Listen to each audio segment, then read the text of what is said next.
Ang kwentong ito ay hango sa totoong buhay. Mula ito sa isa nating kabayan na itago na lang natin sa pangalang Argus. Taong 1988, probinsya ng Siquijor. Maraming mutya ang makukuha mula sa kalikasan. Merong nagmula sa mga halaman, sa hayop. Pero ang tanga ni Argus ay naiiba. Ayaw paniwalaan ng mga kakilala. Pinagtawanan, nilait ng kahit sinong makarinig. Dahil para sa kanila, imposible ang ganitong klase ng mutya. Uy pare, malapit na magdilim ah. Nakatambay ka pa rin sa kambal na puno. Hindi ka ba nilalamok kakaupo dyan? Isa pa, nakakakilabot kaya dito. Umuwi na lang tayo. Wika ni Bugoy nang makita si Argus sa harapan ng kambal puno ng balete dito sa bukana ng kagubatan. Inaantay ko lang kung kailan lalabas ang kaibigan ko. Mauna ka nang umuwi. Susunod na ako mamaya. Tugon ni Argus. Hindi nag-abalang lumingon. Kaibigan, wala namang ibang tao dito kundi tayo lang ha. Ano bang nangyayari sa'yo? Napasukan yata ng baging yang utak mo kakatambay dito sa lugar eh. Hindi ka ba naniniwala sa mga sabi-sabi? Maraming engkanto ang puno na yan. Umiiwas nga yung mga tao na napapadaan dito. Tapos ikaw, buong araw ka kung tumambay. Walang katuturan ang sinasabi nila. Hindi porke puno ng balete, tahanan kagad ng engkanto. Ang kambal na punong ito, kaibigan ko naninirahan. Mabait siya. Mabuting nila lang. Oh, ano naman yung hawak mo? Ikaw huwag kang namumulot ng kung ano-ano sa gubat. Mamaya engkanto yung may-ari niyan eh. Daling ka pa sa karian nila eh. Mutya ang tawag dito. Nalaglag sa ngipin ng tikbalang. Naiwan nito ni tatay noong araw na umalis siya. Magmula nun ako na ang humawak. Ano ka mo ngipin ng tikbalang? Anak ng malunggay. Porket narinig mo yung usapan ng matatanda kahapon tungkol sa mutya ng pangilang baboy ramo, pangilang buhaya, ngipin ng kidlat, ngipin ng kalabaw. Ngayon naman nagpapauso ka ng ngipin ng tikbalang. Grabe talaga yung kaibangan ng utak mo. Umuwi na nga tayo. Mamaya resulta yan ng pagtatambay mo dito eh. Binulungan ka ng engkanto kaya hindi na matinuyang utak mo. Napabuntong hininga si Argus. Sanay na sa ganitong reaksyon. Walang naniniwala dahil ngayon palang narinig ang tungkol sa ngipin ng tikbalang. Sa katunayan, hindi naiiba ang bisa at taglay na kapangyarihan mula sa mga mutya na makukuha sa kalikasan. Pwedeng pangontra, gabay, proteksyon, nagdadala ng swerte sa buhay. Subalit meron itong kakayahan na hindi taglay ng karamihan. Isang antingero ang ama ni Argus. Ito ang orihinal na nagtatanga ng mutya. Bigay ng kaibigang tikbalang na aksidenteng nakilala habang naliligaw sa landas sa kagubatan. Pinaglaruan ng nasabing elemento ang ama. Ilang beses itong nangyari. Ito ang naging dahilan para magkalapit at maging magkaibigan. Nang maramdaman nito na busilak ang puso at tapat ang hangarin bilang simpleng manunugis noong araw, biniyayaan ng tangan na maging katuwang sa anumang laban.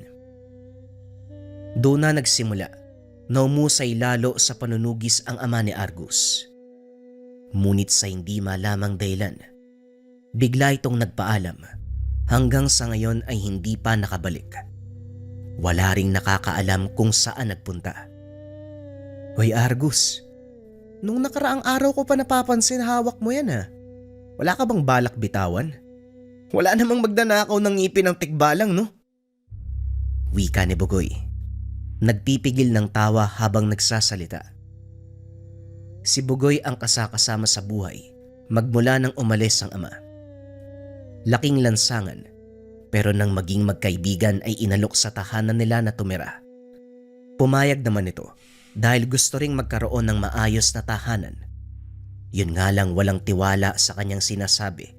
Nagtatalo pa sila kung paminsan. Huwag ka na ngang magsalita dyan. Balang araw, hihingi ka rin ng tawad sa akin dahil pinagtatawanan mo yung mutyang to. Ay sus, yan lang. Madilim na oh. Ano, hindi ka pa tatayo dyan? Kinikilabutan na ako dito. Hindi na mapirme ang mga mata ni Bugoy. Kung saan-saan nakatingin, nag-iiba ang simoy ng hangin. Habang tumatagal may mga aninong nakikita. Kumaripas ng takbo nang marinig ang malakas na ingay ng kabayo. Si Argus sa kabilang banda, tuwang-tuwa sa naging kilos ng kaibigan. Sabi ko naman sa'yo eh, ang lakas mong manglait kanina, tatakbo ka rin pala eh. Hindi nagtagal lumitaw ang kaibigang inaantay. Ang tikbalang na nagmamay-ari ng mutya. Nakangiti itong binati si Argus. Lumalakad ang nilalang sa kanyang harapan hanggang sa unti-unti itong naglaho sa lugar. Pagdating sa tahanan, naabutan ng tagpo, sagutan ng mga kapitbahay. May kalayuan pero maririnig na ang lakas ng boses. Tignan mo, nag-aaway na naman yung mga lasing. Ang sabi ni Mang Sinyo, nakita niyang lumipad yung anak ni Mang Tolits. Tinawag pa ang aswang eh. Nag-away sila. Kung sumabay ka sana sa akin kanina, nakita mo nagsuntukan. Dugo na pero parehong ayaw tumigil eh. Hindi nakiusisa sa kaganapan si Argus. Dumiretso sa loob ng tahanan para maghapunan. Ilang sandali ang lumipas. Napatayo nang mapansin ang senyales ng tangan. Lumabas si Argus. Sinundan ng tinuturo ng mutya. Pero hindi malinaw ang tinutukoy kung sino sa nagkukumpulang mga tao. Maraming nakiusyoso sa away na naganap. Pinagmasdang mabuti ang bawat naroon. May nararamdaman siyang presensya ng aswang. Pero malabo sa iba't ibang enerhiya ng mga taong humahalo. Napakamot na lang siya ng ulo. Hoy, anong mukha yan? Nga pala, ano yung narinig ko dun sa gubat kanina? Parang may kabayo ah. Napatakbo tuloy ako. Nagulat ako eh. Teka, huwag kang magulo. May hinahanap ako. Sinilip ni Bugoy ang tinitignan niya. Maging ito ay napakamot sa ulo. Hoy, ano bang hinahanap mo dyan? Huwag ka nga, nagpapatawa ka ba? Mamaya hinahanapan mo ng sipilyo yung ngipin ng tikbalang mo eh. Kung sa bagay, kailangan linisin niya no, naninilaw na eh. Kahit kailan talaga napakaingay mo. Diyan ka na nga. Huwag kang susunod sa akin ah. Masisira yung gagawin ko eh. Tugon ni Argus. Humakbang siya nang napansin ang isang babae. Malakas ang nararamdaman. Walang pagdadalawang isip na kinalabit. Pero kagad pinigilan ni Mang Tolits. Huwag mong hawakan ang anak ko.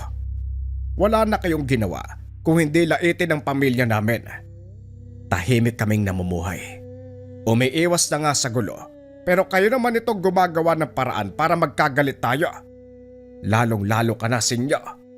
Sa susunod na paratangan mo pa ng kung ano-ano ang anak ko, hindi lang yan ang aabutin mo. Tandaan mo yan!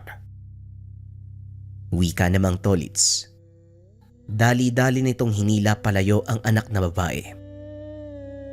Nasundan na lamang ng tingin ni Argus. Hindi maiwasang maghinala dahil sa pag-alis ng mga ito. Nawala ang pagiging alerto ng tangan. Ako pa ang pinagbantaan, ang kapal na muka. Namumuhay ng tahimik kung hindi ba naman si Raulo.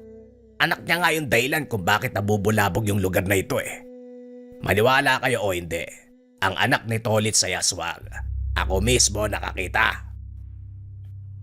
Wika ni Mang Sinyo. Nag-uwian na ang mga taong nakikiusyoso. Si Argus naman, sinamantala ang pagkakataong makausap si Mang Sinyo. Naniniwala siya dahil ito ang nagbabalita sa ama tungkol sa aswang noong araw. Magandang gabi po, Mang Sinyo. Gusto ko lang po sana magtanong tungkol sa pinagawayan niyo ni Mang Tolits. Paano niyo po nasabi na aswang yung anak niya? Tanong ni Argus. May gustong marinig mula sa mismong bibig ng matanda. Lumaki ka na talaga, Argos. Habang tumatagal, nagiging katulad ka ng iyong ama. Kung nandito lang siya, wala sanang problema ngayon eh. Pero nasa na kaya yung tatay mo? Matagal na siyang hindi bumabalik ah.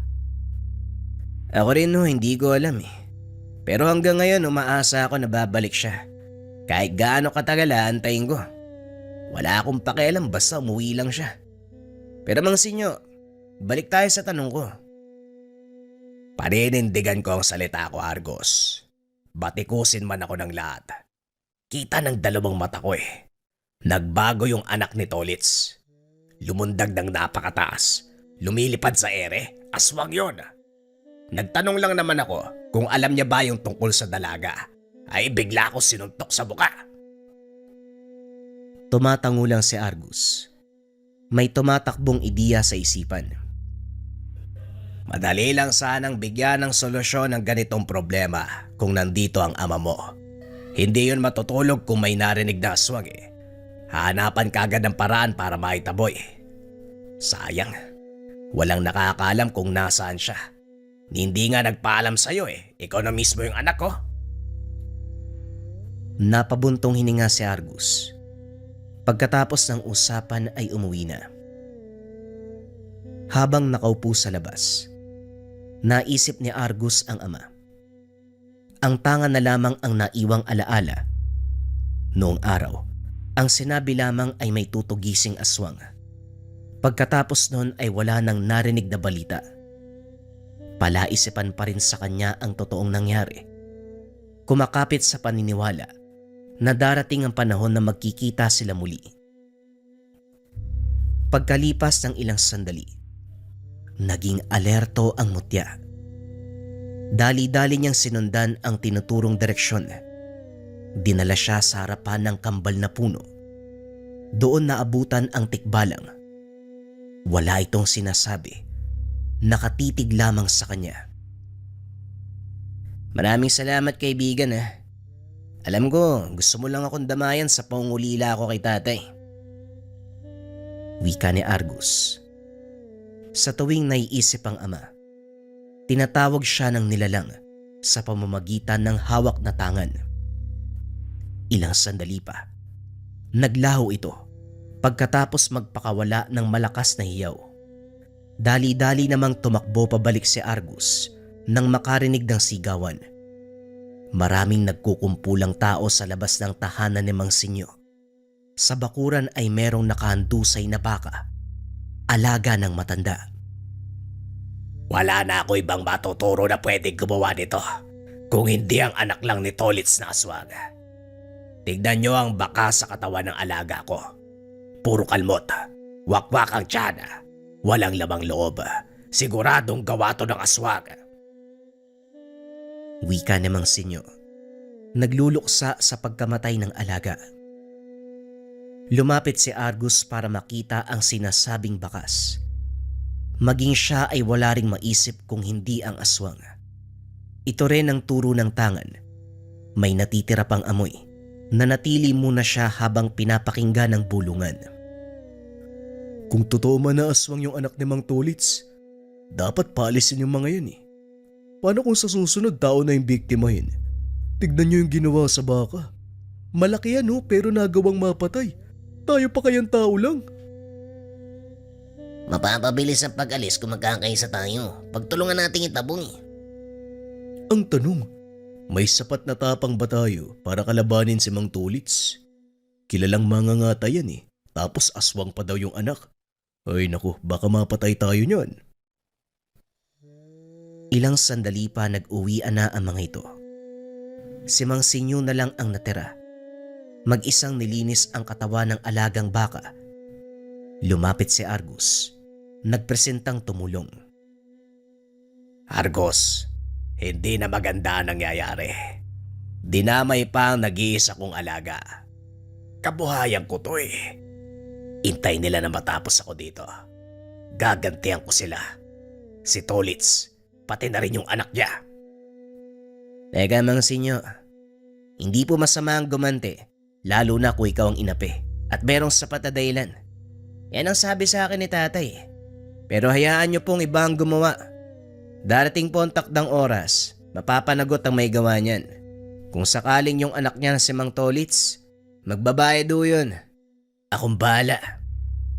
Parang naririnig ko talaga sa'yo si Roger Binata ka na.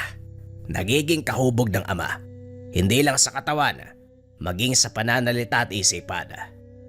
Kung nasaan man ngayon yon, sigurado ako'y pagmamalaki ka. Susunod ka sa kanyang yapak bilang mamumuksa, tama? Sa tanong ni Mang Sinyo, natigilan si Argus. Hindi niya alam pero biglang natikom ang bibig. Hindi mo kailangang sagutin. Panahon mismo ang magsasabi niyan. Ngayon kasi sa nakikita ko, unti-unti mong tinataglay ang kilos ng ama mo. Malay natin balang araw, katakutan ka ng lahat na mga nilalag. Ayos yan para may protektor. Pero umuwi ka na, malalim na ang gabi. Maraming salamat sa pagsama. Pagdating sa bahay, bumungad si Bugoy na kanina pa nag-aantay. Wala ka ring pinipili ano? Umaga o gabi palagi ka na lang nawawala. Saan ka ba nagpunta? Magkasama nga tayo sa iisang bubong pero hindi ko alam yung ginagawa mo sa buhay. Hindi mo pwedeng malaman ang lahat ng ginagawa ko kasi hindi ka naman naniniwala. Matulog ka na nga. Anong hindi naniniwala? Sa ano? Sa ngipin ng tikbalang? Sinong matinong tao yung maniniwala sa ganyan? Sinabi mo pang mutya. Ay nako. Sige nga kung mutya yan. Anong taglay na bisa? Oh, wala ka masabi no? Natahimik ka rin eh. Hindi na masyadong pinansin ang sinabi ni Bugoy. Sa katunayan, narinig lang sa ama ang pinakabisang taglay ng tangan. Ngayon na binanggit ni Bugoy, gusto niyang maranasan ang aktwal. Mararanasan ko rin sa totoong buhay ang bisa na sinabi ni tatay. Hindi man ngayon, alam ko balang araw. Wika niya sa sarili habang tinitignan ng tangan. Makalipas ang ilang sandali, naging mapagmasid sa paligid. Hindi mapakali dahil may naaamoy na samyo ng aswang. Dali-dali siyang sumilip sa labas. Bumungad ang tagpo. Nasa bubong ng tahanan ni Mang Sinyo ang isang nilalang. Pabalik-balik ito sa pwesto na para bang merong hinahanap. Tahimik na ng mga sandaling ito. Malalim na ang gabi at tulog na ang lahat. Walang ibang nakakita kung hindi si Argus lang.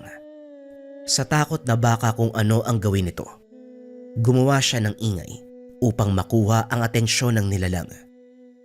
Kagad bumaba ang nilalang nang makita siya. Pagkatapos makakuha ng patalim, dali-dali siyang lumabas. Sinundan niya ang dinaanan ng aswang. Hindi na nakikita pero naaamoy ang samyo. Sa kagubatan siya dinala. Nililigaw pa pero kabisado ni Argus ang buong paligid. Nang makarating sa masukal na bahagi, dito siya sinunggaba ng aswang. Paulit-ulit na kinalmot. Bumuelo ng kagat. Pwersahan pang binalibag. Napahugot na lamang ng hininga. Hindi nakakabawi dahil bawat pagbangon ay inaatake. Maigpit na napahawak sa kalapit na puno upang hindi mahulog sa bangin. Dama niya ang matutulis na kuko. Dahan-dahang bumabaon. Hindi man nagdurugo pero kahit papano nararamdaman ang sakit. Pagkalipas ng ilang sandali ay nakabawi rin. Bumaliktad ang sitwasyon. Si Argus naman ang sumugod. Kaso nga lang walang sapat na karanasan sa pisikal na labanan. Palaging naiisahan. Sa halip na ang aswang, sa kanya tumama ang patalim. Hindi na rin mapakali dahil habang tumatagal nalulupig ng nilalang, paulit-ulit siyang binabalibag. Nawawalan na siya ng lakas. Sandaling nahinto ang sagupan. Hirap nang tumayo si Argus. Patuloy na umaangil ang aswang. Tinititigan siyang maigi. Habang tumatagal na mumukaan, dito na pagtanto ang sinabi ni Mang Sinyo. Ito ang anak ni Mang Tolits. Sa amin ang haba. Kailanman hindi nagkamali si Mang Sinyo sa pagkilatis ng tao. Kaya pala pamilyar yung amoy nyo. Siguro nga, tama na tawagin kita sa totoo mong pangalan. Oy Pila, anak ni Mang Tolits. Ang lakas ng loob ng ama mo na manggulo sa ibang tao para protektahan ng anak niya na isa palang demonyo. Makikita ang takot sa mukha ng nilalang, lalo pat alam na ang totoong pagkatao. Sinubukan pang tumakas, pero kagad napigilan. Binuhos ni Argus ang buong lakas. Hinawakan ng aswang, kaso nga lang hindi talaga kayang talunin. Siya muli ang bumagsak ng paulit-ulit. Hindi na makakilos, idiniin ang muka sa lupa. Kinuyom na lamang ang kamao. Dinadama ang pananakit ng katawan. Kaibigan, kailangan ko na ng tulong mo. Kung nandyan ka man pakiusap, tulungan mo ko. Mula sa paulit-ulit na pagkalmot ng nilalang, bigla itong natigilan. Paulit-ulit na lumingon sa buong paligid. Maririnig ang bawat yabag ng paa ng kabayo. Kung saan-saan lumalabas ang mga kaluskos, kasabay ng mabilis na kilos. Hanggang sa biglang tumahimik ang buong lugar. Laking gulat ng aswang. Nakatayo sa kanyang harapan ang isang napakalaking tikbalang. Bumuelo ito ng napakalakas at tinadyakan ng nilalang. Tumalsik sa puno ang aswang. Sumuka ng dugo sa lakas ng pagkakatama. Hindi pa nakontento ang nilalang. Mabilis ang pagkilos nito. Ilang ulit na tinapakan ng muka hanggang sa madurog na parang kalabasa. Habang tinitignan ni Argus ang nangyayari sa nilalang, hindi niya maiwasang mapangiti dahil ang buong akala niya mamamatay na sa sitwasyon. Maraming salamat kaibigan. Totoo nga ang sinabi ni tatay. Darating ka kapag kailangan. Maraming salamat, niligtas mo ako ha. Matapos magsalita ni Argus, kasabay nito ang paglaho ng nilalang.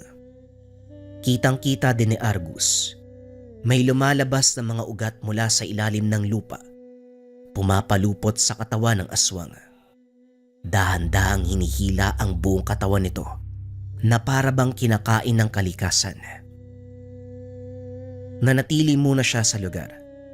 Habang nakaupo sa tabi, tinitignan ang kambalpuno ng balete. Napapangiti ng matanaw ang imahe ng kaibigang tikbalang. Nagpaalam na rin pagkatapos. Kinaumagahan, ang unang bagay na inalam ni Argus ay ang anak ni Mang Tolits. Gustong makasigurado na tama ang nakalaban.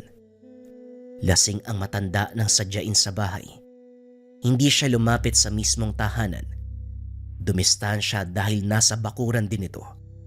Nang hahamon ng away sa mga kapitbahay. Lentek kayo. Sino yan? Sinasabing halimaw ang anak ko. Lumilipad daw. Ano yun, ibon? Ang lakas ng tama. Halika rito, papatay kita. Maraming kapitbahay ang umawat dahil nangangamba. May bitbit na bote ng alak at itak. Lasing na lasing. Hindi malapitan sa sobrang pagwawala. Inawat na lamang sa pamamagitan ng salita. Nang makita ni Argus si Mang Sinyo, nakadungaw sa bintana ng tahanan, lumapit siya para makipag-usap. Hindi ako pwedeng lumabas, akong pinag-iinitan eh. Payag ako makipagsuntukan kaso may bitbit na itak ko. Maagang nagwawala yan eh, hindi daw umuwi yung anak niya kagabi. Hula ko, inabutan ng umaga yung aswang na yon. Nasunog, kaya hindi na makakabalik. Sana nga Manong ganun ang nangyari. Para malaya na tayo dito sa lugar natin. Sana magdilang anghel kayo Manong. Sa paglipas ng araw, nakikita ko talaga yung tatay mo sa'yo. Susunod ka talaga sa yapak doon. Sa tindig, pananalita ko ang kuha mo. Kung sakaling mamumuksa ka ha, masisiguro ko talaga ang kaligtasan ng lahat. Ikaw pa, anak ka ni paring Roger. Kung sakaling yan man po maging kapalaran ko, bukas sa puso kong tatanggapin. Siguro ito na rin ang paraan para kahit papano makasama ko si tatay, hindi man pisikal, sa pakiramdam. Marahil may dahilan kung bakit hanggang sa ngayon hindi pa rin bumabalik ang tatay mo. Pero sigurado ako, nasa mabuting kalagayan yun. Mabait yun eh. Sana nga ho. Nga po pala, yung anak ni Mang Tolits, anong oras kaya umalis kagabi? May alam po ba kayo? Hindi ako sigurado pero dumaan yun dito sa bahay. Umakyat dyan sa bubong pero nawala ka agad. Napansin ko natatarantang tumakbo patungong gubat. Nakahanap siguro ng katapat kaya nagkaganon. Hanggang ngayon hindi pa bumabalik. Malamang patay na yon. Nakahinga si Argus. Lihim na napangiti dahil tama ang pagkakakilala sa nakalabang aswang. Kumpirmadong anak ni Mang Tolits ang nilalang na nakasagupa. Hindi nga ako nagkamali. Mabuti naman natapos na yung problema sa lugar. Sa kabutiang palad, nagawa ko malabanan sa tulong ng kaibigan ko. Mahinang wika ni Argus, pero narinig ni Bugoy. Umagang umaga, Argus? Tikbalang ang naririnig ko sa'yo. Ano ba yan? Pinaglihi ka ba sa kabayo? Magpaawat ka nga. Kinikilabutan ako sa'yo eh. Oh, ano ba nangyari dito? Nagwawala na naman si Mang Tolits? Wika ni Bugoy. Iniwanan niya itong nakikiusisa sa kaganapan. Masyadong tsismoso ang kaibigan, lalo na kapag may away na nangyayari. Pagdating sa tahanan, hindi makapaniwala si Argus na naging matagumpay ang unang panunugis. Aminado siya, naging mahirap. Pero hindi naman pinabayaan ng kaibigang tikbalang. Kaya naman magmula ng araw na yon, tinanggap niya ang bagong misyon sa buhay. Pero may kung anong nararamdaman si Argus. Kung ano ang mga gawin ng ama. Kung ano ang galaw ng tatay. Kung ano ang nakasanayan dito. Napapansin niya sa kaibigang tikbalang. Na para bang ang gabay niya na tikbalang at ang tatay na nawawala ay iisa. Ang susunod na kwento ay bagong istorya pa rin mga kabayan. Ito ay tungkol sa mutya ng palos. Ulitin ko, bagong kwento mga kabayan. Huwag na nating patagalin pa. Simulan na ang storya.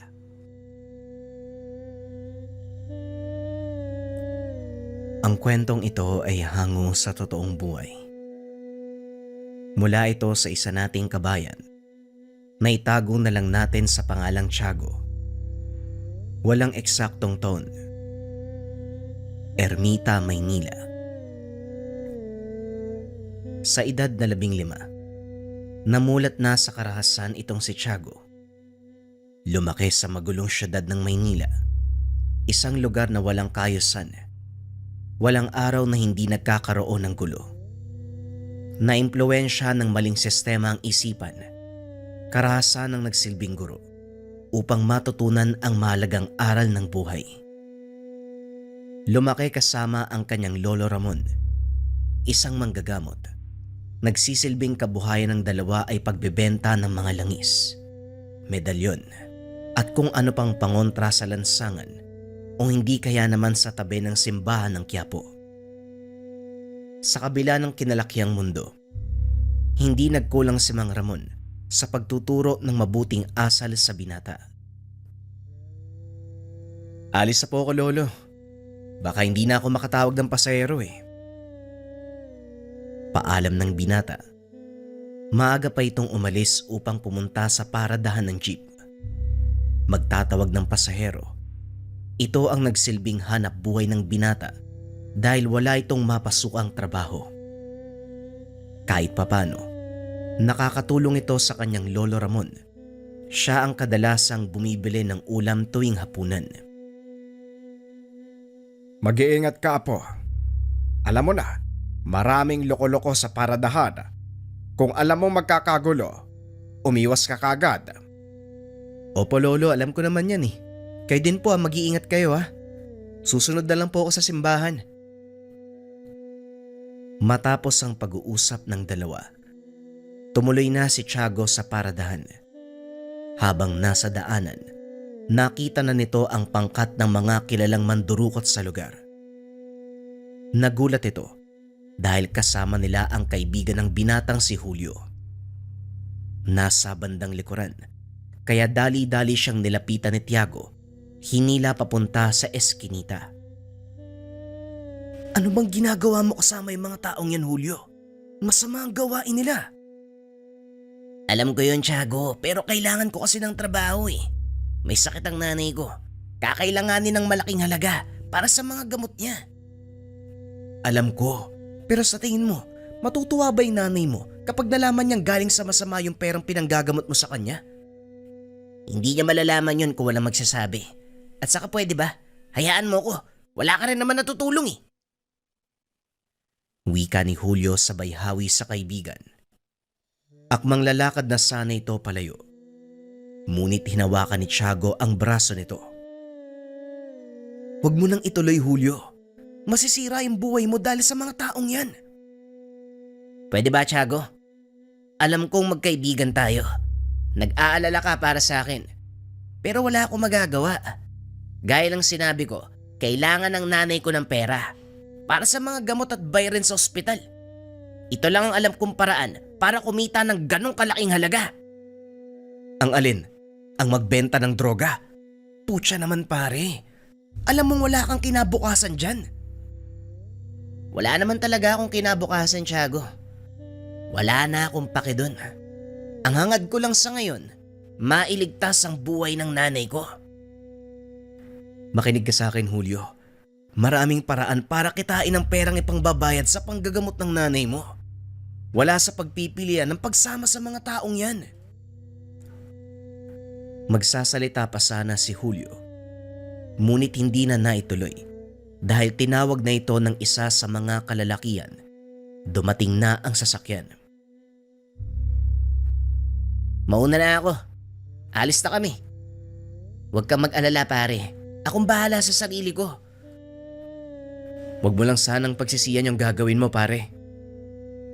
Matapos ang pag-uusap ng magkaibigan, nagmadaling umalis si Julio. Tumuloy na rin sa paglalakad si Tiago. Ilang sandali lang ang nakalipas. Narating na nito ang paradahan ng jeep. Nagsimulang magtawag ng pasahero si Tiago. Nakita nitong dumaan ang sasakyang lulan si Julio. Masayang nakikipag-usap ang binata sa mga kasamahan.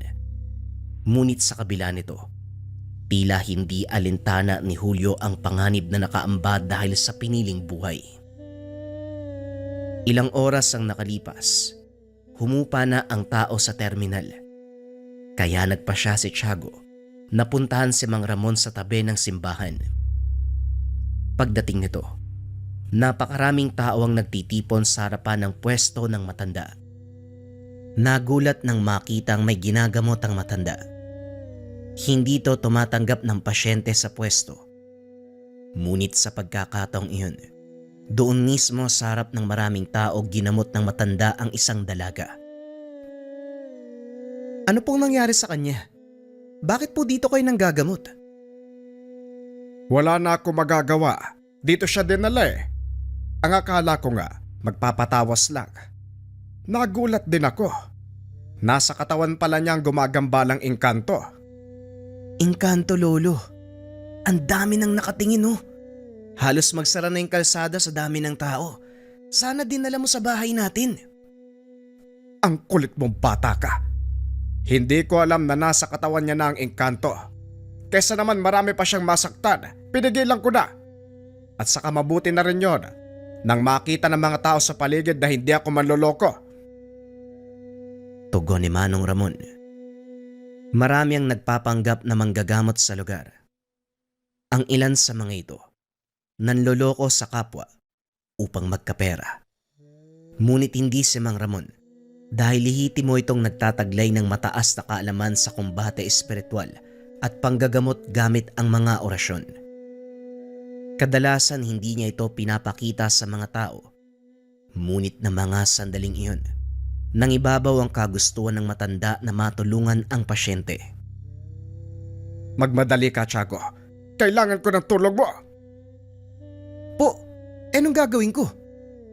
Subukan mong tuntunin ang totoong kinaroroonan ng nilalang. Akala ko po ba, nasa katawan niya ang engkanto? Hawak niya ang kaluluwa ng pasyente. Sinabi ko lang na nasa katawan ng babaeng ito ang elemento dahil mahirap ipaliwanag sa mga taong hindi nakakaintindi. Sa murang edad, nagawa ng matutunan ni Tiago ang pamamaraan ng kanyang lolo Ramon. Nakakuha na din ito ng pinakaunang gamit, isang uri ng mutya mula sa engkantong palos. Ang gamit na ito ay nagbibigay sa may tangan ng kakayahan na humanap ng mga engkantong nagtatago sa paligid. Gaya ng katangian ng palos, magagawa nitong mahanap ang kanyang pagkain kahit sa pinaka-masisikip na bato at malalim na putik. Kakaiba din ang talas ng pakiramdam ng taong may tangan ng bertud dahil malayo pa lamang, alam na nila ang paparating na panganib. Kagaya na lang ng pagbibigay ni Tiago ng babala sa kaibigang si Julio. Nakita nito ang mangyayari sa kaibigan kaya sinubukan niya itong balaan kaso nga lang hindi nakinig. Balik tayo sa kasalukuyang kaganapan. Nang mga sandaling ito, pilit tinutunto ni Tiago ang kinaroroonan ng nilalang na may hawak sa kaluluwa ng dalaga. Matinik magtago ang elemento kaya medyo nahirapan ang binata. Ilang minuto pa ang nakalipas, nagawa niya itong mahanap. Lolo, wala sa lugar na tong nilalang. Maniwala kayo o hindi, naiwan sa tahanan ng pasyente ang gumagambala sa kanya. Nakatago ito sa isa sa mga rebultong santo. Wika ng binata. Nagulat ang mga kaanak ng pasyente dahil alam ng binata na marami silang rebulto at imahe ng mga santo sa bahay. Kung ganon, kailangan may pumunta roon pero hindi ko maaaring iwanan ng pasyente dito. Ako na pong bahala. Magpapasama na lang po ako sa isa sa mga kaanak niya. Nagpresenta ang pinsan ng pasyente. Hindi rin kalayuan ang bahay nito. Isang sakay lang mula sa simbahan ng Quiapo, kaya mabilis lang silang nakarating. Malaki ang tahanan, punong-puno ng mga rebulto. Napailing ang binata dahil halos lahat ng sulok ng bahay may nakatayong santo. Hinanap ni Tiago ang santong sinaniban ng nilalang gamit ang tangang mutya. Maliit na itim na bato na tumatagos ang liwanag ng araw. Itinapat niya ito sa isang imahe ng berhen. Nakita ang totoong anyo ng engkantong nagtatago. Nandyan ka lang pala. Ang lakas ng loob mong manggambala ng tao. Ang pagkakamali mo lang, mali ang pinasukan mo. Nag-ihip ng dasal ang binata sa palad. Idinampi ito sa ulo ng berhen. Laking gulat ng pinsan ng pasyente dahil biglang kumilos ang imahe. Itinulak si Tiago palayo. Nabasag ang batong katawan ng santo. Tumambad ang nilalang na may 4 na kamay. Naglalabasan ang malalaking pangil at mahabang sungay. Sinugod nito si Tiago, ngunit hindi niya nagawang hulihin dahil sa bilis ng kilos.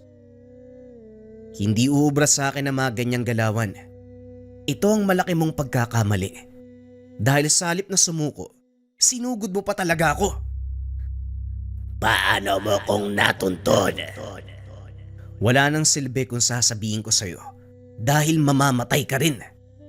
Hindi mo ako pwedeng patayin dahil sa oras na gawin mo yon, mamamatay din ang dalaga.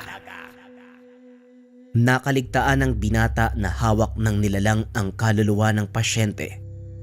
Kaya nag-isip ito ng paraan upang linlangin ang nilalang. Ganun ba? Paano kung sabihin ko sa'yo na wala akong pakialam sa pasyente? Wika ni Tiago. Matapos ay nagbato ng mahinang tigalpo. Hindi nakaiwas ang nilalang. Napalo dito. napagtanto ng binata na hindi ganon kalakas ang depensa ng kalaban. Samantala, sa panig naman ni Mang Ramon, patuloy na nahihirapan ang pasyente. Kaharap na ng apo ko ang nilalang na kumuha sa anak nyo. Dalawang bagay lang ang maaaring mangyari. Matalo siya ng engkanto o manalo ang apo ko. Hindi naman makapagsalita ang ina ng pasyente. Malakas ang pananalig nito kay Mang Ramon dahil ilang beses na silang lumapit sa matanda. Nalunasan naman nito ang kanilang mga idinaing. Biglang sumigaw ang pasyente na ikinagulat ng mga naroon. Alam ni Mang Ramon na patuloy na nakikipaglaban si Tiago sa nilalang. Balik tayo sa lugar ni Tiago. Oh, ano? Hanggang diyan ka na lang ba? Masyado kang mayabang. Bakit gano'n na lang ang pagmamalasakit mo sa dalagang ito? Kilala mo ba siya?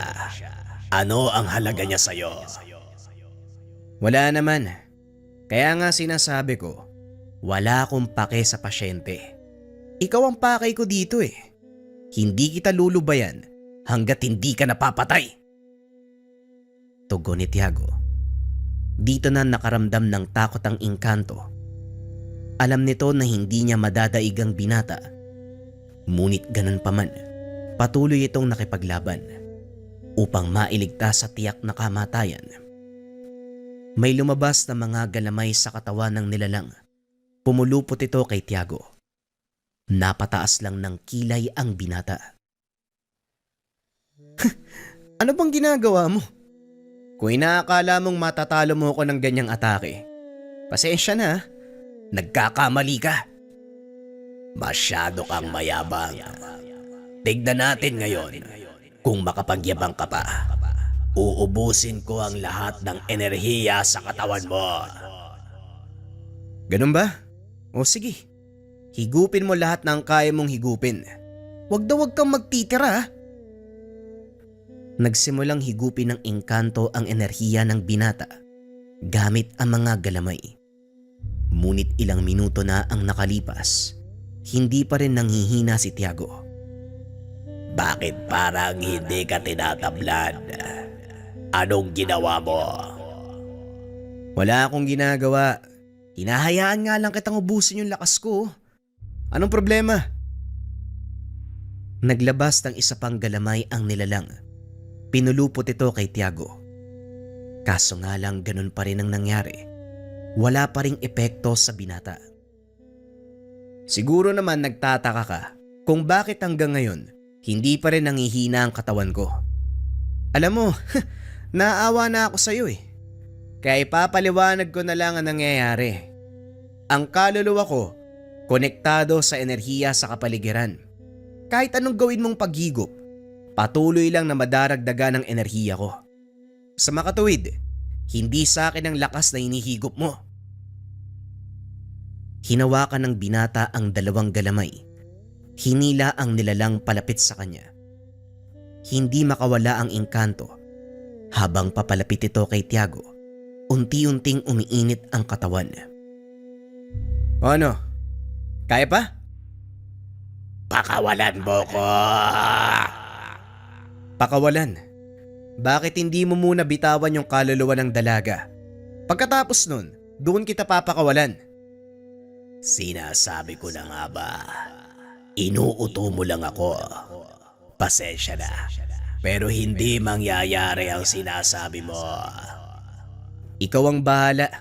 Madali naman akong kausap eh. Lalong tumitindi ang nararamdaman ng nilalang hanggang sa unti-unti nang matupok ang kanyang balat. Itigil mo ang ginagawa mo. Sige na, papakawalan ko ng dalaga. Yan! Yun naman pala eh. Madali ka naman palang kausap eh. Pinakawala ng engkanto ang kaluluwa. Nang masiguro ng binata na ligtas na ang pasyente, tinuluyan ang nilalang. Matapos ay bumalik na ito sa kinaroroonan ni Mang Ramon. Kumusta, Tiago? Anong nangyari sa bahay ng pasyente? Tanong ng matanda. Naupo ang binata sa gilid ng daan at uminom ng tubig. Nagawa ko pong talunin yung engkanto. Kailangan mo na lang pabalikin ang kaluluwa niya. Kung ganon, hindi ka nagkaroon ng anumang problema. Mahinang nilalang yun eh. Pero nagtataka ako eh. Paano silang nakasanib sa mga banal na imahe?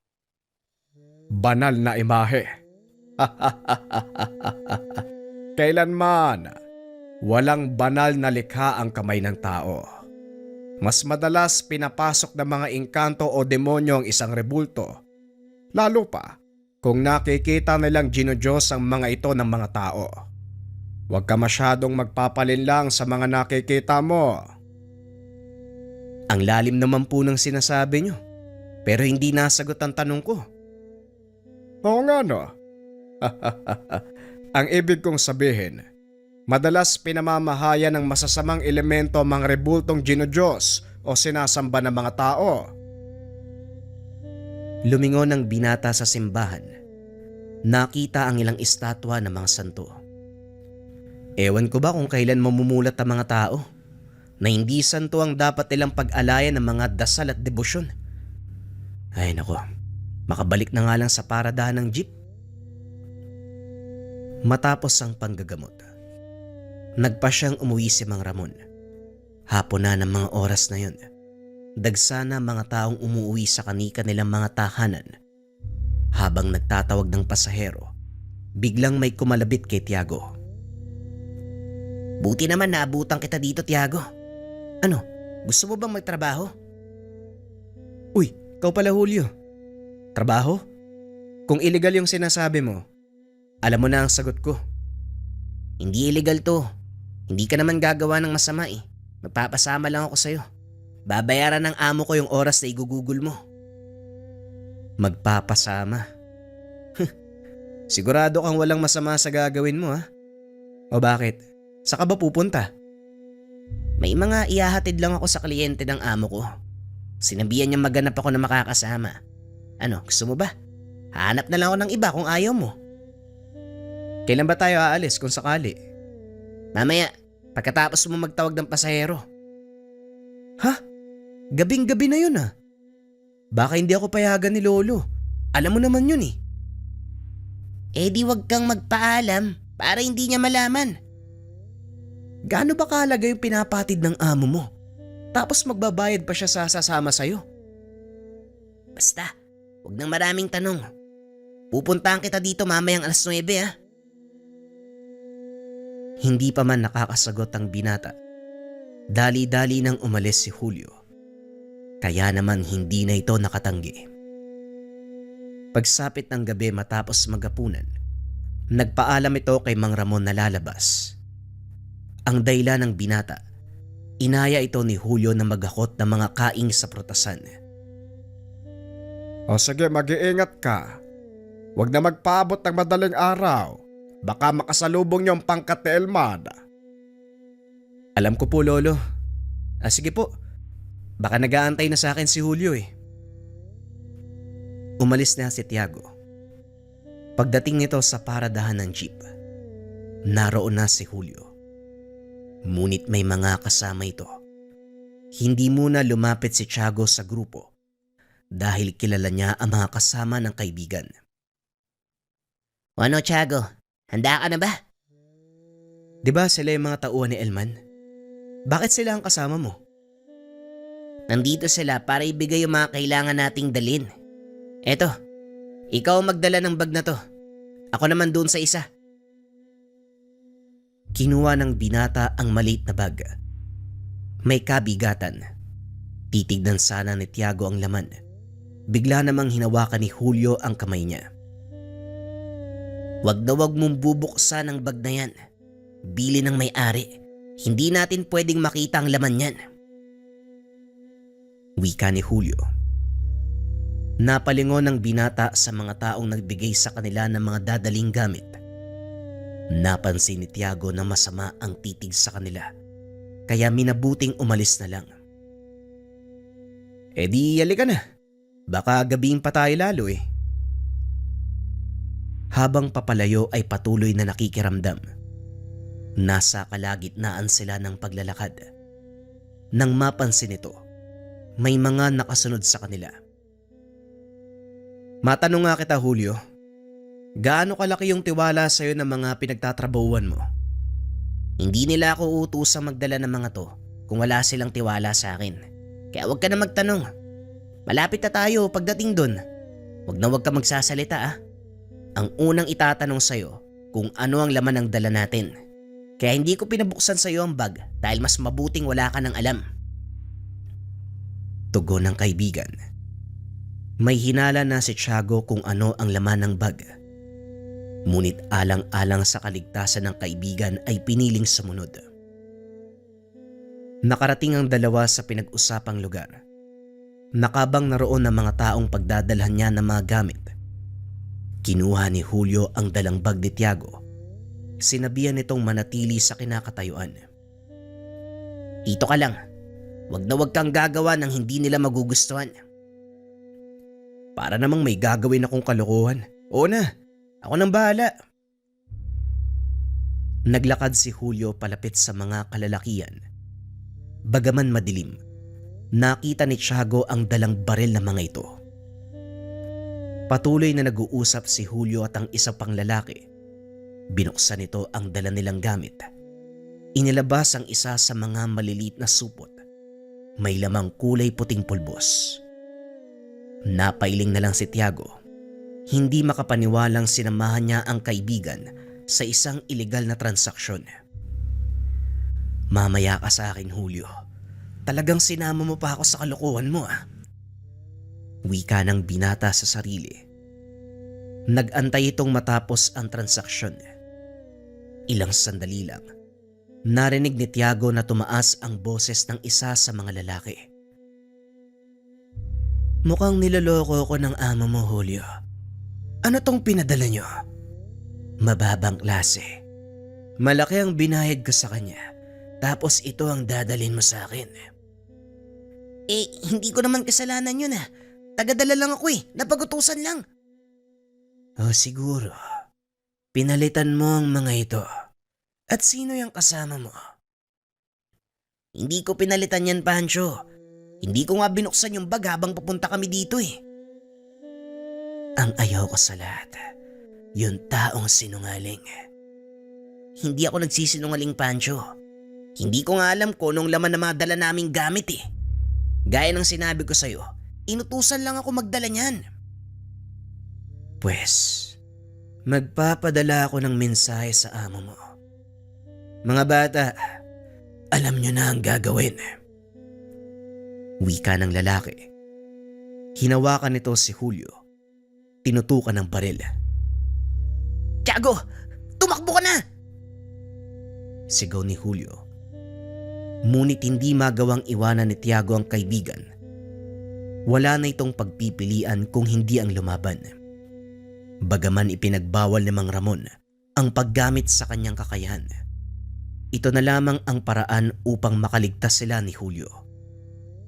Inikot ng binata ang tingin sa paligid. Binilang kung ilan ang mga taong naroon. Nang masiguro ang bilang ng mga ito, dinukot ng binata ang kanyang mutya sa bulsa. Pasimple itong nag-usal ng mga dasal. Inihip sa hangin. Julio, binalaan na kita, di ba? Mapapahama ka lang sa ginagawa mo. Huli na para sisihin pa ang kaibigan mo, bata. Hindi na kayo makakalis ng buhay sa lugar na ito. Sino may sabi? Bakit? Ikaw ba ang may hawak ng buhay namin? Gusto kita. Malakas ang loob mo. Sa tingin mo, sino ang may hawak ng buhay mo ngayon, bata? Kanino ba nakatutok ang baril ng mga kasama ko? Di sa amin. Pero hindi ibig sabihin nun, kaya mo kaming patayin. Hindi ko alam kung nahihibang ka na o sinusubukan mo lang akong lansihin. Pero kung matalino ka, alam mo na kung anong kahihinatnan ng tagpong ito, bata. Uuwi ka na may bulak sa ilong. Isa, dalawa, tatlo, apat. May dalawa pang nakatago sa haligi. May isang nasa taas. Bale, 7 yung kasama mo. Sa tingin mo, ilang minuto? Ay hindi, mali. Ilang segundo kaya yung sasayangin ko? Nagtawanan ang mga kasama ni Pancho. Napangiti si Tiago. Laking gulat ng mga ito. Biglang nawala sa paningin nila ang binata. Hoy, saan nagpunta yung kaibigan mo? Lumabas ka kung ayaw mong kumalat ang utak ng kasama mo. Wika ni Pancho. Isa sa mga kasama nito ang sumigaw. Nahulog mula sa pinagtataguan. Oh, anong problema? Bakit hindi kayo kumikilos? Wika ng binata. Ang sunod na hinablot ay si Julio. Laking pagtataka ni Pancho. Bigla itong nakawala sa pagkakahawak niya. Paano kang nakawala? At ano tong madulas na bagay sa kamay ko? Mahirap huliin ng palos. Lalo pa kung naghahanap ito ng pagkain. Malas niyo. Kanina pa nagugutom ang alaga ko. Hindi pa rin makita ng mga kalalakian ng binata. Si Julio naman, nakapagtago na sa isang ligtas na lugar. Nanlaki ang mga mata nito nang makita ang isang malaahas na nilalang. Napakalaki. Tinatayang nasa 2 talampakan ng bilog ng katawan. Umaabot ng 12 hanggang 10 talampakan ng haba. Kumikislap ang katawan nito sa tuwing tatamaan ng liwanag mula sa ilaw ng kalsada. Isa-isa nitong pinagsasagpang ang mga kasama ni Pancho hanggang siya na lamang ang natira. Nakita nito ang nilalang. Kagad pinaputokan ng paulit-ulit hanggang sa maubos ang bala. Palapit na sa kanya ang nilalang hanggang sa tuluyan nitong pumulupot sa katawan. Nang mga sandaling iyon, nagpakita na rin si Tiago. Hindi ko sinabi sa'yo. Hindi aabutin ng ilang oras. Magagawa kong ubusin ang mga tauhan mo. Ngayong mag-isa ka na lang. Bakit hindi ka magyabang? Nasaan yung angas mo? Mesa demonyo kang bata ka. Umanda ka dahil sa oras na makawala ko dito. Malalaman ng lahat ang sekreto mo. Kung makakaligtas ka. Tugon ng binata. Sinakmal ng nilalang ang ulo ni Pancho. Walang tigil itong hinata. Pinagpera-peraso ng nilalang ang katawan ng lalaki hanggang sa wala nang matira. Matapos kumain, muli itong naglaho. Hindi pa rin makakilos si Julio sa kinakatayuan, kaya inakay ito ng binata pauwi sa kanilang tahanan. Hiniling din ito kay Mang Ramon na gawa ng paraan para makalimutan ni Julio ang mga nasaksiyan. Kaya kong burahin ang alaala ng kaibigan mo tungkol sa mga nangyari. Pero isang beses ko lang ito pwedeng gawin. Sa susunod mag-iingat ka na. Wag mong papalabasin ang mga alaga mo sa maraming tao. Opo lolo, wala na po kasi akong pagpipilian eh. Ang akala ko, wala kaming magiging problema eh. O siya, ako nang bahala sa kaibigan mo. Tuluyang nakalimutan ni Julio ang nangyari. Kinumbinsi ito ni Tiago na walang idudulot na mabuti ang pagsama sa mga kriminal. Nagtiyagang makapag-aral ang dalawa. Kalaunan nakapagtapos, nakahanap ng matinong trabaho. Sa kabila ng masalimut na mundong ginagalawan, nagawa nilang maging mabuting tao. Sa kasalukuyan si Tiago ang nagmana ng kakayahan ng panggagamot ng kanyang lolo Ramon. Bagaman wala na ito, nanatili pa rin ang mga aral at kabutihang asal na itinuro ng matanda sa kanya. Ginamit pa rin ni Tiago ang kakayahan ng tanga ng mutyanang palos sa kabutihan at sa pagtulong sa kapwa. Walang sino man ang nakaalam ng sekreto ni Tiago, maliban na lang sa yumaong lolo. Para sa binata mas mabuti ang ganun, para maiwasan ang mga maling kaisipan ng mga tao sa kanilang paligid. Isang aral ang iniwan ng mga karanasan ni Tiago. walang mapapalang kabutihan sa paggawa ng kasamaan.